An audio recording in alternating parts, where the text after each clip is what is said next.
Just waiting for this to go live. Give it 10, 15 seconds.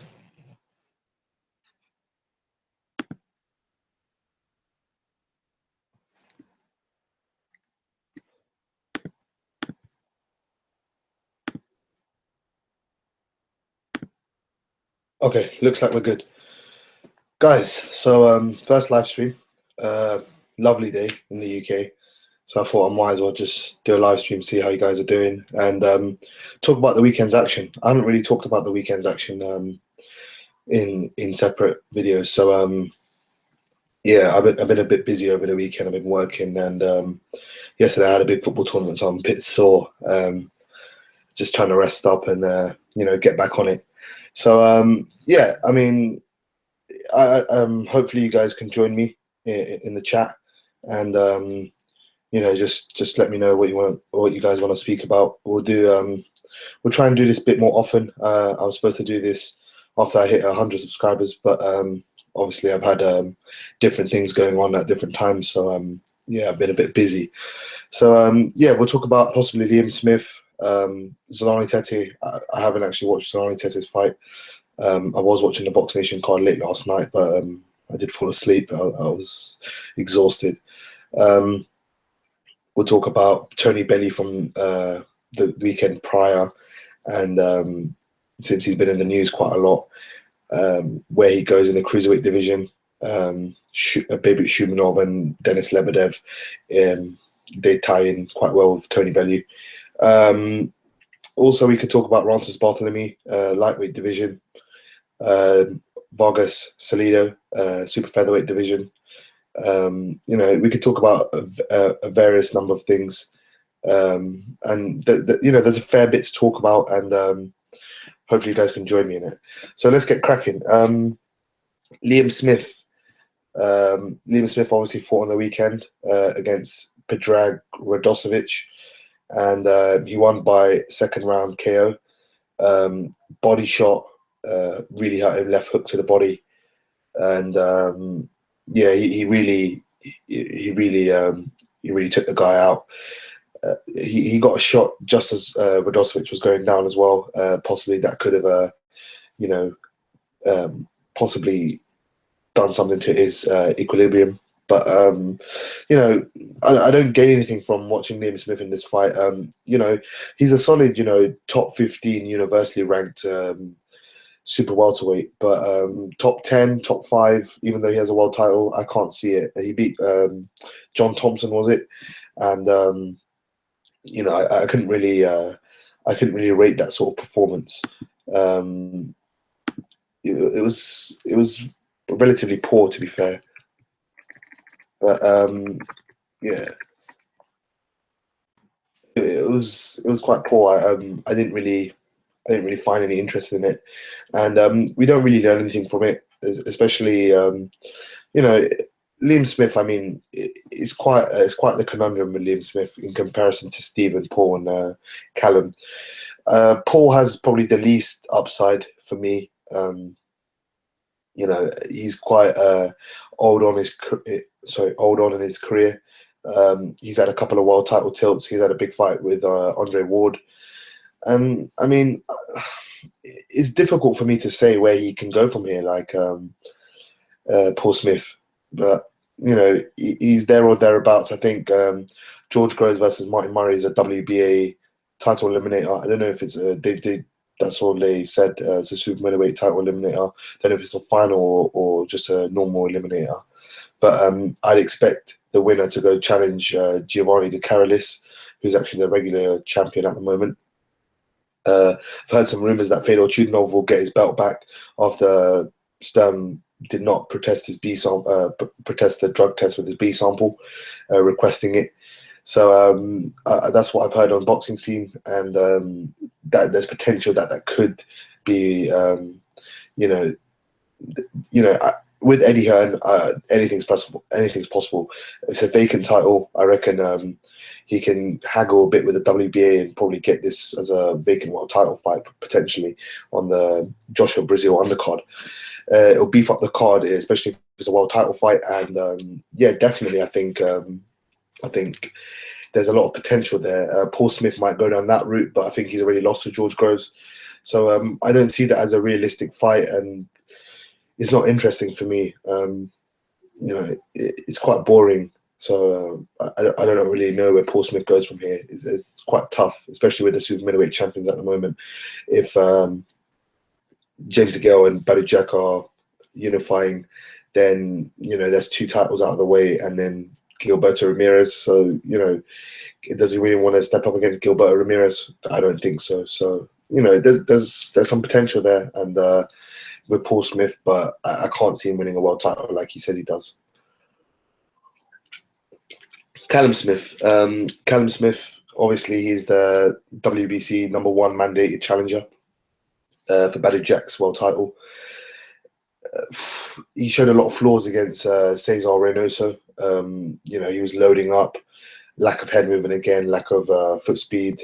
It was very one-dimensional in the fight for me. And if Reynoso didn't do anything, he showed the level that Callum Smith could potentially be at, is that fringe world level. If anything, he really, don't get me wrong, Callum Smith won every round of the fight, but Reynoso was there. He was game. He was tough, and it was pretty poor to watch. A so-called highly touted prospect really struggling with this sort of level of opponent. I know Reynoso was tricky and awkward and slippery, annoying to try and hit, but if you're that caliber of prospect, where many have said Callum Smith is, then I would have expected him to take him out quite early. Sorry. I actually predicted the first round KO for Callum Smith. So yeah, my prediction went down the drain. But maybe it's a learning fight. We'll see with Callum Smith. There's potential there. So yeah, we'll see. Stephen Smith obviously on the card against Daniel Brasuela for the WBC Silver Super Featherweight title, and good performance. He wasn't in too much bother. Brasuela, tricky, awkward.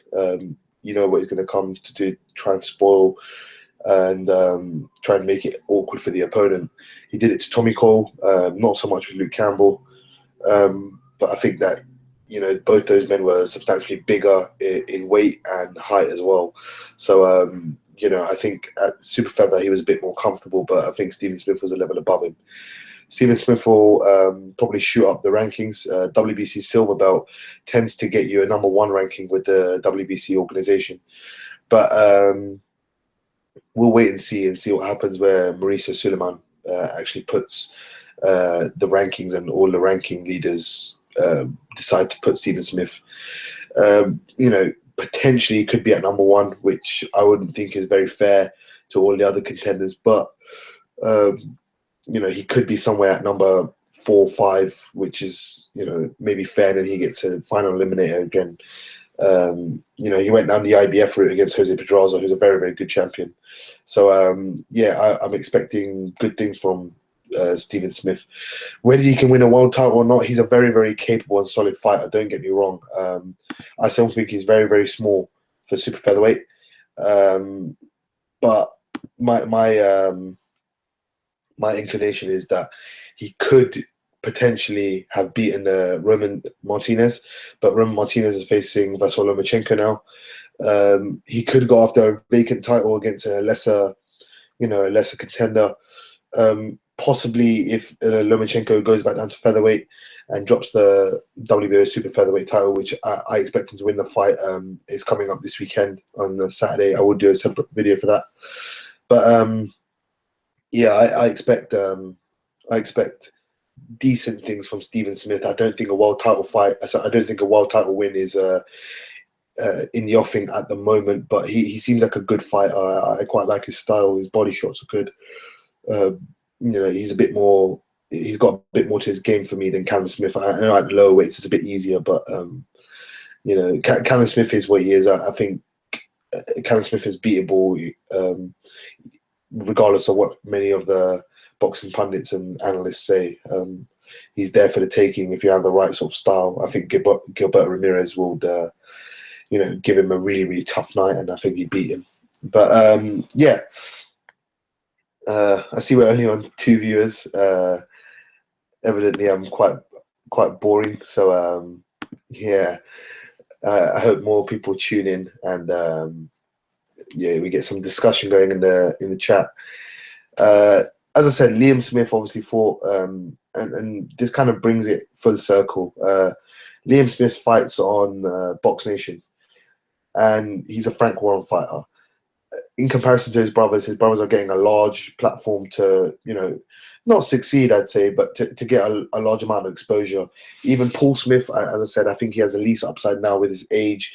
He's had a lot of, not tough fights, but he's been in, some tough fights in his brothers. I don't think Liam Smith's been in a lot of wars. Neither has Stephen. Callum Smith certainly hasn't. So, yeah, for me, Liam Smith would be better off moving to Matchroom. I'm not a Matchroom fanboy or a Frank Warren fanboy or a Sauerland fanboy, or I'm very, very to the point, and I like all the promoters equal. They do their job right, and you're always going to have rubbish fights, and you're always going to have top fights. So we can't really complain, and we just have to kind of accept that they are going to have terrible fights. Liam Smith had an awful fight on the weekend, but he's just not getting the exposure, and he's really, really struggling. He's really, really struggling, I think, to get that widespread appeal from the Sky fan base. I'd say it really is the casual and the Sky fan base, especially with the Four Brothers sort of thing. And sorry, something on the screen. And yeah, I think he's certainly a very, very good fighter in his own right. But for me, it's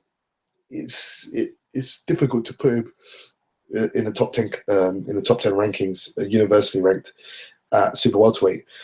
I know Ryan and Addy, especially Ryan. I know over at Box Talk, I know they like him. He likes Liam Smith. Addy quite likes Liam Smith, but he doesn't rate him in the top 10 as of yet. And Ryan tried to support the fight a bit, saying it's a homecoming fight, so to speak, and whatnot. But I mean, that was an awful fight. Radosevic was almost as bad as Billy Joe Saunders versus Max Bursak. Luckily, that didn't happen. But you see what I'm getting at, and it's damn awful, really. It's shocking, really. But yeah, that's just my opinion on that. Liam Smith, and in comparison to his brothers, I think that Liam Smith really needs to move to Matchroom and get some more exposure, more so than he already does. He certainly just does not have the fan base in comparison to his brothers. But yeah, that's my opinion on that. I heard a bit of rumours in the last day or two that Frank Warren's actually trying to set him up with Canelo. I can't see Liam Smith doing well against Canelo. Canelo's just, to quote Carl Froch, too big, too strong, and I think it would turn out horribly for Liam Smith. But he's doing what he needs to do. He holds a version of a world title, and it's a legitimate world title as well. It's not like one of those ones that are not recognised. It's a legitimate world title. He hasn't really beat anyone, so I'm really waiting to see who Frank Warren is actually going to put him in with, and hopefully he actually does put him in with someone decent. But yeah, moving on. Tony Bellew fought on a weekend prior, and yeah, good win against Ilunga Makabu. I did mention it in a post-fight thoughts video, and I think I didn't really go into as much detail as I could have, but I think that there's a lot of potential for Tony Bellew at cruiserweight. Sorry, so tired, but yeah, I think there's a lot of potential for Tony Bellew at cruiserweight. There's a lot of fights out there. Denis Lebedev, I know Denis Lebedev and Babik Shumenov. Shumenov is the regular champion, and Lebedev is a super champion for the WBA. They have 120 days to 120 days to negotiate and to negotiate a fight, and if not, it goes to purse bids. But for me, um, for me, it's uh, it's a fight that Lebedev should win. I fancy Lebedev. Lebedev Bellew at Goodison Park again. Um, Goodison Park seems to be a good home for Tony Bellew. Might be a second homecoming, and as you say again, obviously they haven't fought, but Tony Bellew will come back to the stadium he loves, Goodison Park. Very good stadium actually. I quite like the way Matchroom laid it out, and it was good that Bill Kenwright and Everton Football Club actually allowed Tony Bellew and Matchroom to stage a card there on a Sunday, which was very very nice. I'm a big football fan as well. I do think Everton have a great stadium as well. Well, as I said, it could be a good fight. I think it'd be a good fight for what it lasts. I expect Lebedev to win that fight, but Tony Bellew's proved me wrong time and time again. I did think Maccabi would knock him out, but I did say there are potential factors that are in Tony Bellew's favour. He's at home. He's got a big crowd. He's pumped. It's potentially his last chance for a world title. And I think, and I did say to my cousin when we were speaking about it, we're two boxing heads, and I did say I think if he does win, it'll probably be by KO, and he'll win by left hook. And by no means am I saying that I said Tony Bellew was going to win. I did expect Maccabi to knock his head off. I'll stand true to that word, and I do hold my hands up, and I do hold my hands up and apologise. But yeah, as I said, Tony Bellew is a very, very, I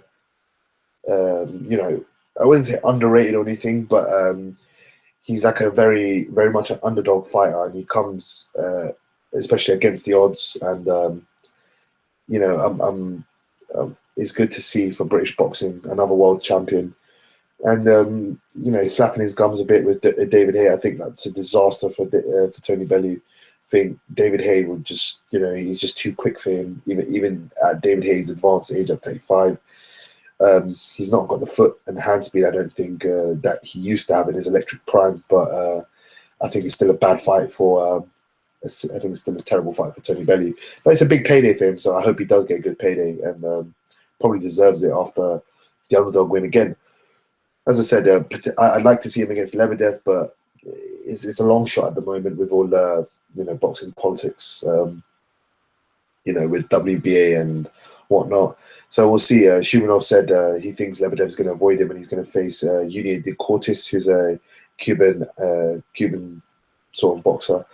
Very, very, decent. He beat Yuri Kalenga, I think, so for the interim title. So that's a good matchup if that happens. Shumanov versus de Cortis. I'd fancy de Cortis actually in that fight.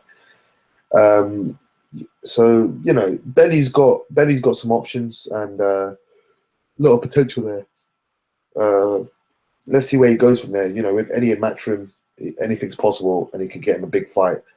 But let's wait and see. Potential for even a Nathan Cleverly third match. I don't think that would happen. But never say never in boxing, especially with British boxing. Anything can happen. So. Yeah, there's that there.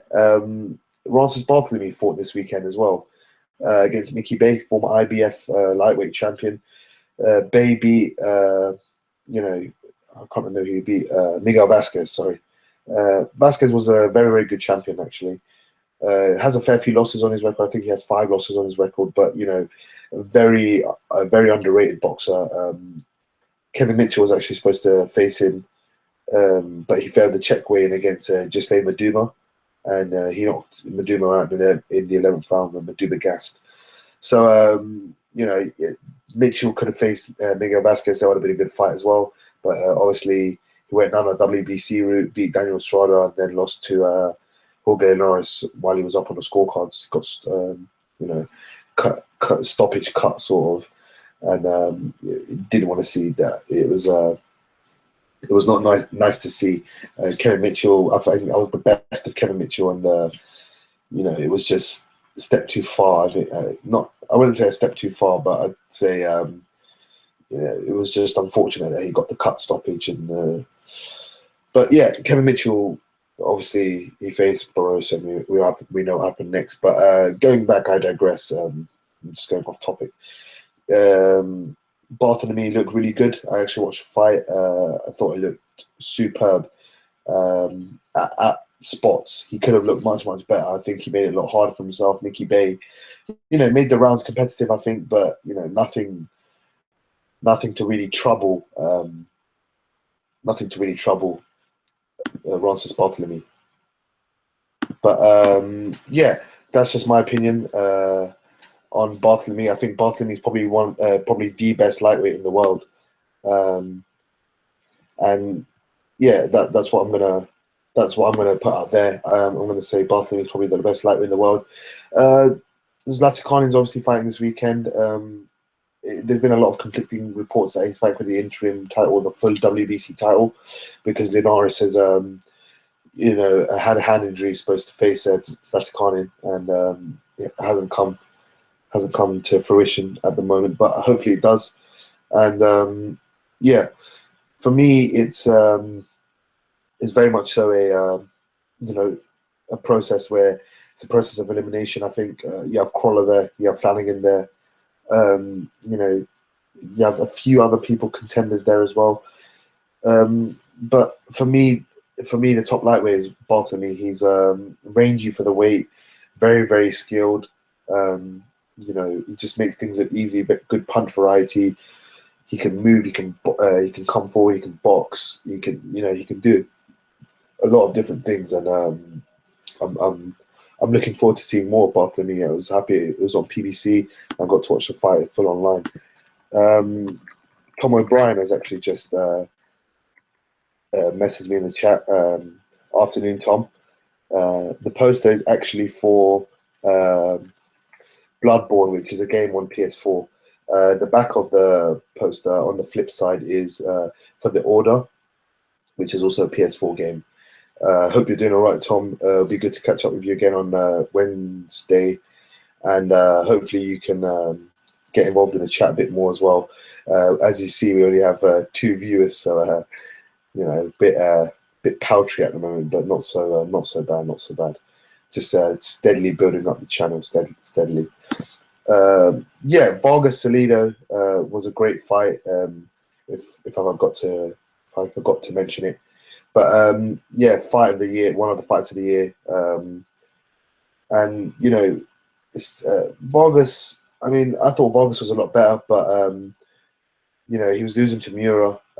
He didn't really struggle with Salido, but the fight was a war, and you wonder, he's 30, 31 at that weight class. Is he struggling to make weight? Is he? There's no evident signs of it, but later down the line, this may hinder his progress. And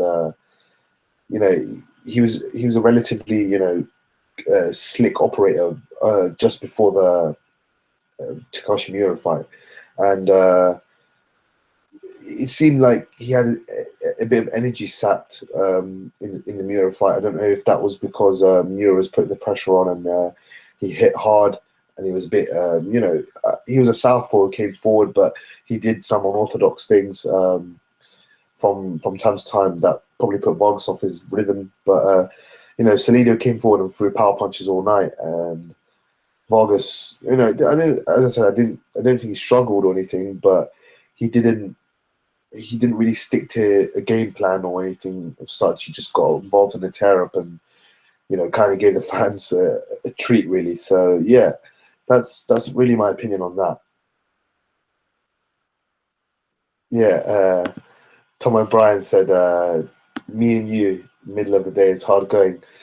Yeah, it is hard going. I agree, but I thought I'd do one, and probably most of them I'll do in the evening later after this. I just thought I'd put one out there. Hopefully, people view it after it's gone live and it's up on the channel. So yeah, I'm surprised you're not at work, Tom, to be honest. But if you are watching from work or if you've got a day off, hats off to you, and thanks for tuning in. I appreciate that. But yeah, back to Vargas-Salido. Good fight. As I said, really, really good fight. I really enjoyed it. I was just looking forward to it. I woke up yesterday morning, and I had a really early start at 7:30, and for me that's super early. But yeah, I woke up and I watched the fight straight away while I was eating my breakfast before I went to play football in the tournament. So yeah, it was a really, really enjoyable fight. I really enjoyed the fight, and I urge anyone who loves a tear up and loves boxing to go watch Orlando Salido versus Francisco Vargas. Where they go from here is more of a tricky and tough question. Salido, he is what he is. We know what he is. He's rugged, come forward, big super featherweight in terms of just weight. He's gonna put pressure on all night and come forward and just irritate the hell out of you. But can he win another world title? Potentially. I could see him being someone like Javier Fortuna. Javier Fortuna is the WBA regular super featherweight champion. But I think he could potentially beat Fortuna. Fortuna, I've seen him hit a few times. He doesn't really like it. But he's a very, very skilled fighter. If he can stay on his back the whole night, potentially could beat Salido. But there is potential there for Salido to win a world title. He holds a winner over Lomachenko as well. So if Lomachenko doesn't go back down to featherweight, he could potentially face the winner of Roman Martinez versus Lomachenko. But yeah, I'm looking forward to it. I'm looking forward to seeing where Salido goes. He's still got, a fair few years, not immense few years, but maybe 18 months, 2 years left at the top level. But I really hope he does something. And he's always an exciting fighter. He was always involved in exciting fights. I know people don't like him for the Lomachenko fight. He was very, very dirty, and he came in highly overweight. But barring that, he is a very exciting fighter. He does come forward, and he can take a shot, and he can certainly give a shot out as well. Francisco Vargas, as I said, good fighter. I thought he'd be a lot better. I don't know if it's the weight or something's changed in camp or whatnot. I know he tested positive for clenbuterol actually, which he said was in some contaminated meat in Mexico while he started training and he went down there. So I'm not exactly sure, but I'd like to think that the WBC would actually go and try to sort that issue out and maybe give him a fine of some sort. He was fighting a world title fight, and essentially he kept his title. He could have kept it because of clenbuterol. You never know. So I hope that WBC does say something and has a word or has a fine or something for Francisco Vargas and Golden Boy. A few other bits on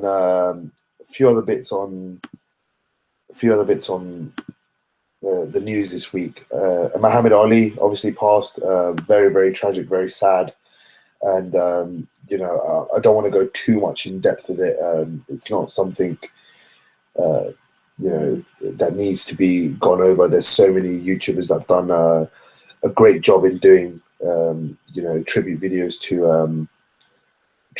to Muhammad Ali. Ultratech Sports done a discussion about him. Box Talk, and a fair few others. And I don't think I want to go over that. I just want to say Muhammad Ali was one of the greatest boxers and also human beings that existed. And his stance against the war was very, very touching and moving for many Americans at the time. Yes, I do. I do part of history in my as a part of my degree, but I'm not going to give away my degree and university just yet. But no. As I said, Muhammad Ali is it was a wonderful person, and and a top boxer, Rumble in the Jungle, Joe Fraser. Everything to do with Muhammad Ali was always a spectacle and always great. And rest in peace. And hopefully he's at ease now, and he won't be forgotten, certainly. A few other things. There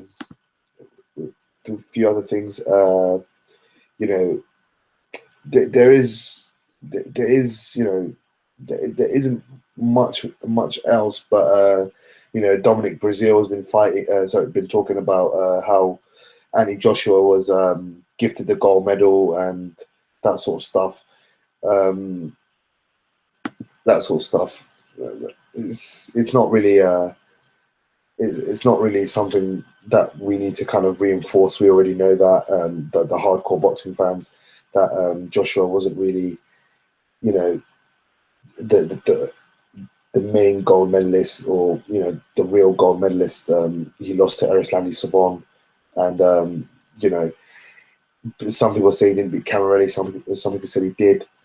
So it really depends what you want to. It really depends what you want to pick. And there's a lot of discussion about that. Brazil's going to get knocked out in 4 rounds for me. Brazil's not good enough. he's not got a glass jaw or anything, but his punch resistance is not very good. Struggled against Amir Mansour. He's lucky he only punched. He punched him hard enough that Mansour bit through his tongue, and Mansour doesn't hold the bottom of his gum shield or the top of his gum shield or something like that. So a bit lucky with that. But Cassie really struggled against Fred Cassie. We saw what Huey Fury did, and Huey Fury with his poor condition and that sort of stuff, with his allergies and whatnot. He cruised against Cassie while getting a technical decision, winning every round pretty much. So Brazil, standard stuff from him. He's just trying to rile up Joshua, I think, a bit, and I don't think it's going to work. I think Joshua's going to knock him out in a couple of rounds, as I said. More so looking forward to the Parker fight. I don't want David Price against AJ.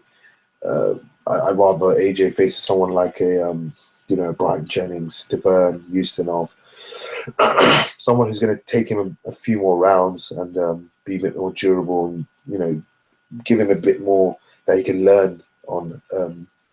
He's not going to learn anything from the Dominic Brazils and evidently the Charles Martins. So hopefully something happens, and so hopefully something happens after the Brazil fight and he gets a decent fight. Not really looking too far ahead. Thurman Porter's on this month as well. I will do a video for that. We'll discuss it on a separate live stream as well. Lomachenko, Martinez this weekend. Showtime triple header: Ruslan Provodnikov, John Molina Jr., Demetrius Andrade versus Willie Nelson, and Zatikonin against TBA at the moment. Emiliano Marsili has pulled out about 2 weeks ago, illness. So let's see who Zatikonin fights, and hopefully Zatikonin gets the full world title fight if it is for the interim title. He's a very, very good fighter, and I like his style. Guys. Well, me and Tom possibly. We're probably just gonna shoot off now. Hasn't been the longest of live streams. I'd say been about half an hour, just over half hour. So I just wanted to do this to get this out. I want to do this more often, and it helps collate a lot more in one show rather than separate videos and you guys take your thoughts. I don't know how you guys enjoy it, but maybe we can get a lot more stuff going on in the live streams, and hopefully you guys get a say in your and it's a different avenue for you guys to have an opinion and speak up as well. Hopefully Boxing Gossip does a live stream this evening. I'll probably try and get involved in that one as well. I will tweet him. And yeah, I did tweet Box Talk, a cheeky tweet to Eddie Hearn and IFL, and Boxing Gossip. So hopefully you guys can spread the word to them and try and get Box Talk and Eddie Hearn and those sort of guys to watch the videos and subscribe and share those sort of stuff. But yeah, anything else, as I said, tweet me. Just give me a shout. I'm free if I'm not at work or whatever. I will always reply. And looking forward to the fights this weekend. Certainly will be more news to cover over the course of the week. And we'll speak to you guys soon. Take care, guys, and yeah, peace.